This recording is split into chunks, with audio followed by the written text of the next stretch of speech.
What's up, everyone? Today I want to look at an article that talks about the controversies surrounding the Ellen show and how such a toxic environment was kept under wraps for so long. Now, full disclosure, I've never actually watched a full episode of the Ellen show. Guess it never really appealed to me.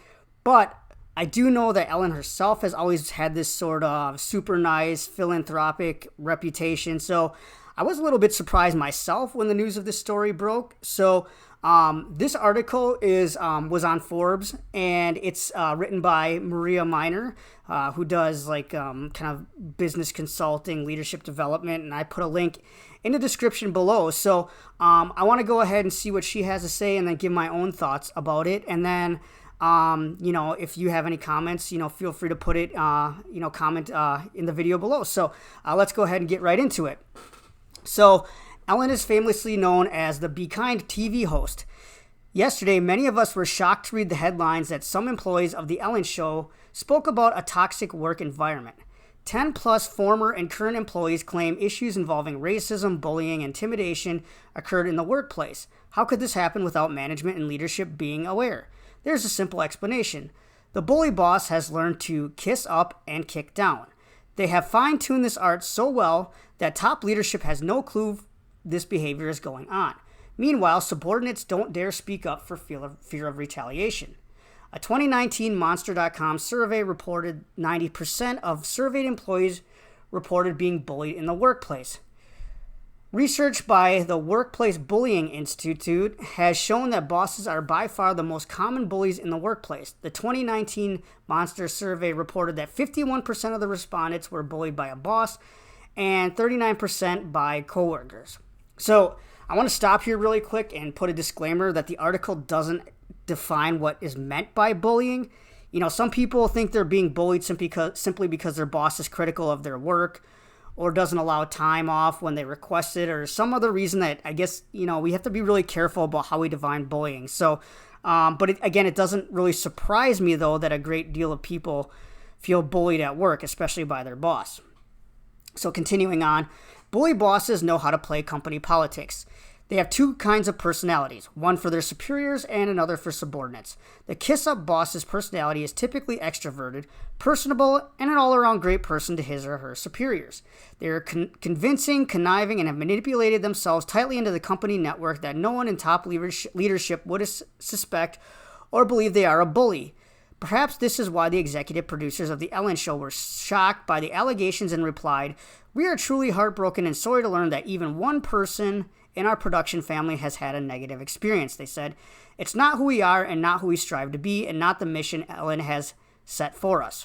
Meanwhile, kick-down personality side is critical, intimidating, negative, and causes employees to doubt their value and job security. The kick-down boss knows how to cover their tracks so well it makes it challenging to prove abusive behavior exists. When the 10 former employees at the Ellen show said their culture was a nightmarish work environment, it shocked leadership because they only knew the kiss-up boss. So, a while back, I was having a conversation with a coworker, and I asked them, why do people who actually kind of suck at their job always get promoted more than people who are really good at theirs? And one of the things they said was because a lot of times those are the only people who are willing to suck up and play the game in order to get those roles. So a lot of people just want to go to work and do their job and then go home. Dealing with the internal politics is such a turnoff for them. They don't even bother to try to get higher positions when they come open. So I guess you can cue the Game of Thrones music right now. But for others, work is what defines their entire existence. So when they finally get that management role that they think they deserve, they have to convince everyone else they deserve it, mostly themselves.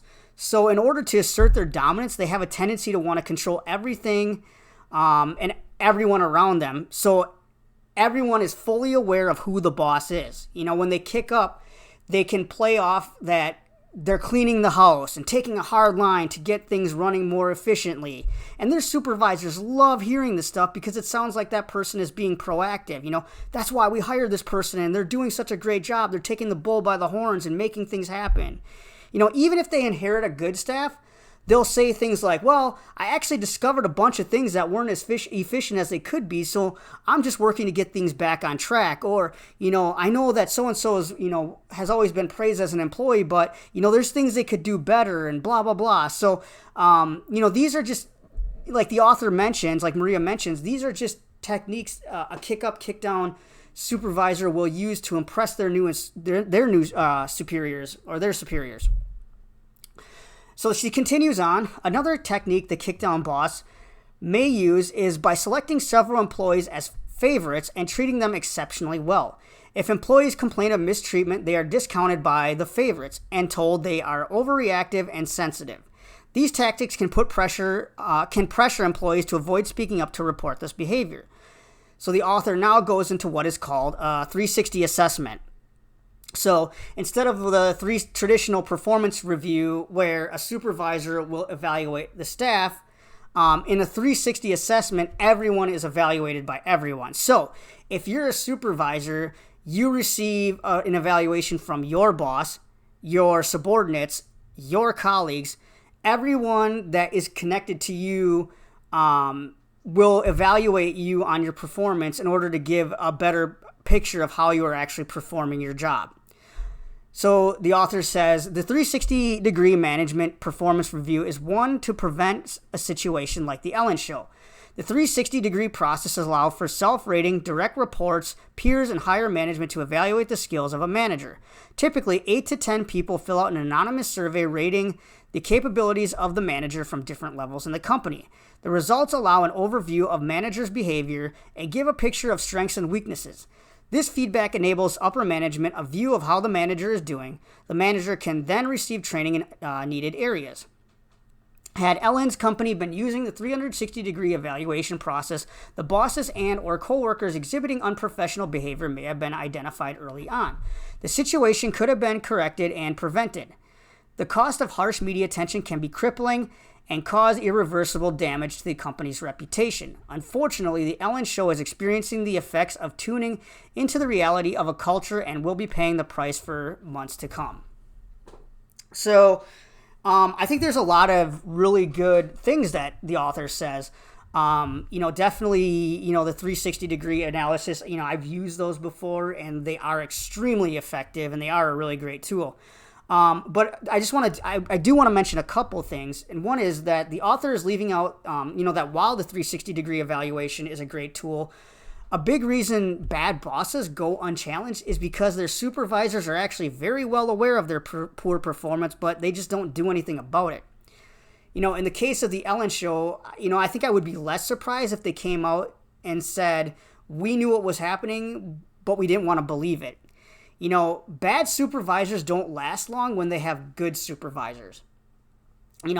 Their supervisors have to be just as bad, if not worse. They might not be toxic, but they may not want to rock the boat, or they actually may fear retaliation from that employee due to that employee saying, or threatening, lawsuits or whatever. There's a lot of reasons, or maybe they don't even want to deal with the trauma. They maybe think that person's just a pain to deal with, so they're just like, I'm just going to let them do what they want to do. The other thing the author needs to keep in mind too when she's using this as an example is, this isn't a typical situation. The Ellen Show, you have a mega A-list person, who herself has been accused of mistreating staff. But even if it wasn't directly her, these are people that are in, a very prominent position within a very, kind of glitz and glamour profession. So this isn't like your typical accounting firm, so things are going to be a little bit different. Being that Ellen is the name that's on the show, she's not exactly replaceable, and she's bringing in millions of dollars to that business. So by her just being there, she's allowing a lot of people to have a job and get paid. So who is exactly going to call her out? If you say, oh, Ellen needs to go, well, then you're advocating for your unemployment, for your own unemployment. So, you got to kind of keep that in mind. It's a little bit different ball game we're talking about here. Toxic bosses aren't usually people that openly berate others in public. Sometimes they do, but in my experience, toxic people are extremely passive aggressive. They are very good at winning wars of attrition.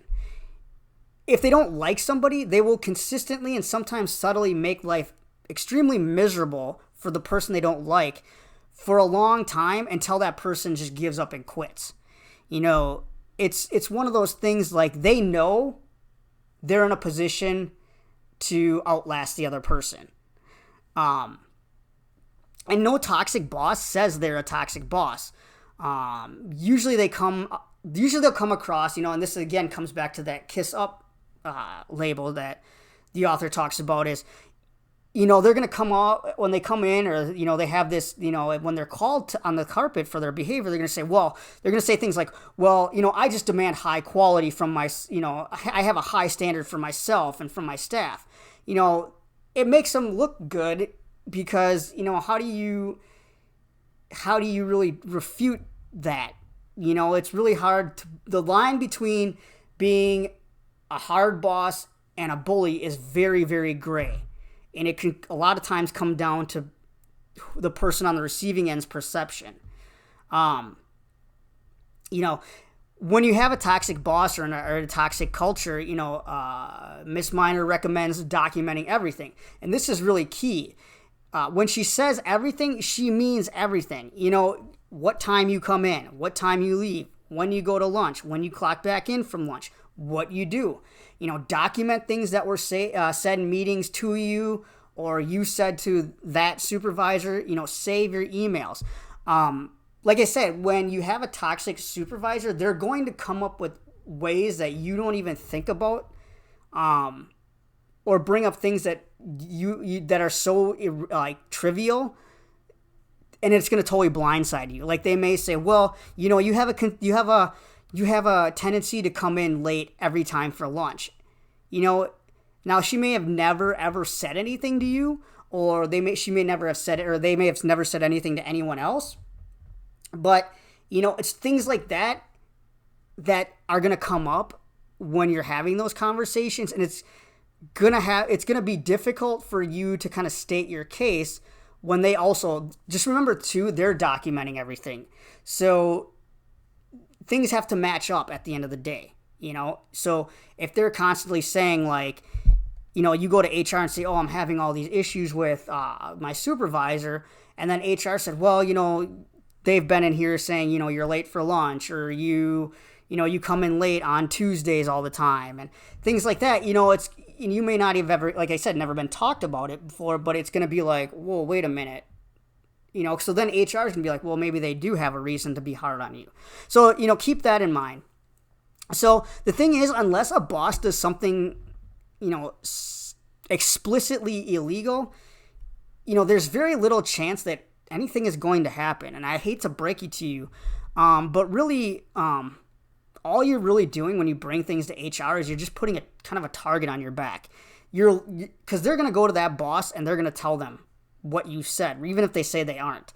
So now your boss is going to know that you've been like documenting everything, and you've been kind of sort of taking a look at every little thing they've been doing. So unless you have allies in upper management, your job isn't going to get better. It's going to get worse.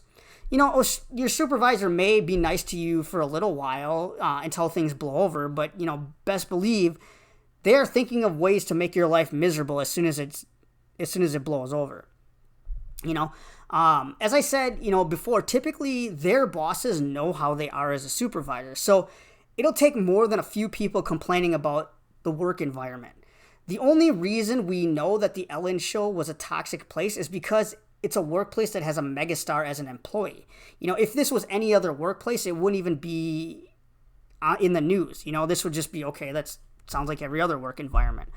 There's another issue with toxic environments. If they hire a toxic supervisor and that person is finally let go, and then another person is brought in who is bad at their job, maybe they're a good boss, but they're just bad at their job, and you complain about them, you're going to have the reputation of being a whiner, or you can't get along with others. So it's a very fine line you're walking when you're in environments like this. Again, I'm not saying, I want to be very clear here. I'm not saying, just sit by and take it and not do anything. What I'm saying is this is how you play the game, and this is, if you don't understand how the game is played, you're not going to understand how to beat people who are also good at playing the game.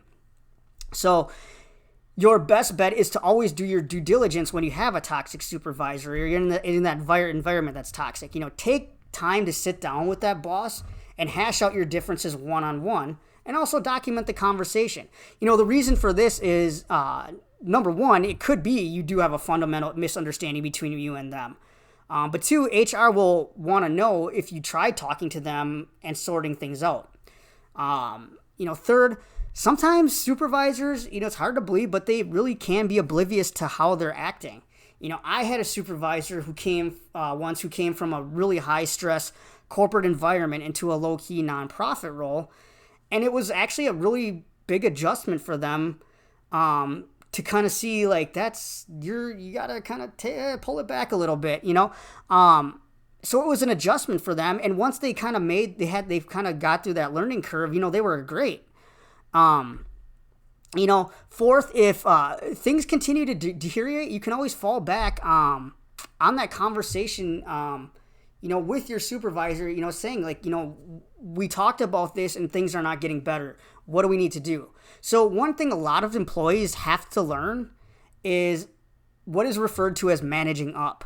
So you need to let your supervisor know what you need to do your job well. If you don't, you're doing them a disservice as well.